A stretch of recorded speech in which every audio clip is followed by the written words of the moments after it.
हमें यह जानना चाहिए कि श्री राम की शपथ के क्या मायने होते हैं। एक बार की बात है, गोस्वामी तुलसीदास जी अवध में थे। वे सरयू नदी में स्नान करने के लिए आए।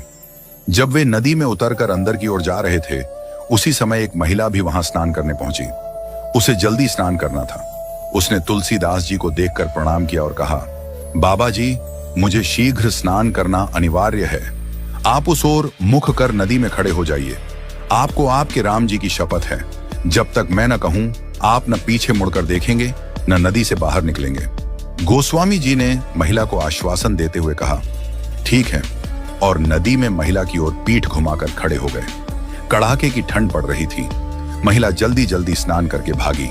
जल्दबाजी में वह महिला गोस्वामी जी को पीछे मुड़ने या बाहर निकलने को कहना भूल गई। इस कारण गोस्वामी जी घंटों नदी में ही रह गए। जब इतनी देर हो गई और गोस्वामी जी मंदिर नहीं पहुंचे, तब लोग हर जगह उन्हें ढूंढने लगे। ढूंढते ढूंढते पता चला कि गोस्वामी जी स्नान करने गए थे और तब से अभी तक वापस नहीं आए हैं। उनके साथ के लोग सरयू नदी के किनारे जा पहुंचे और पाया कि गोस्वामी जी नदी में खड़े हैं। उन्होंने गोस्वामी जी से बाहर आने का आग्रह किया, लेकिन गोस्वामी जी ने मना करते हुए कहा, मैं बाहर नहीं निकल सकता हूं। एक महिला ने मुझसे शपथ ली है, यदि वह देवी मुझे बाहर निकलने को कहेंगी तभी मैं बाहर निकल सकता हूं। तुलसीदास जी की बात सुनकर सभी लोग हैरान हो गए। धीरे धीरे यह बात राजा के पास पहुंच गई। राजा कुछ समझ नहीं पाए। वह शीघ्र ही गोस्वामी जी के पास पहुंचे और उनसे बाहर निकलने की विनती करते हुए कहा, किसी व्यक्ति की शपथ के कारण इस कड़ाके की ठंड में नदी में खड़े रहना स्वास्थ्य के लिए सही नहीं है। सबसे महत्वपूर्ण आपका स्वास्थ्य है।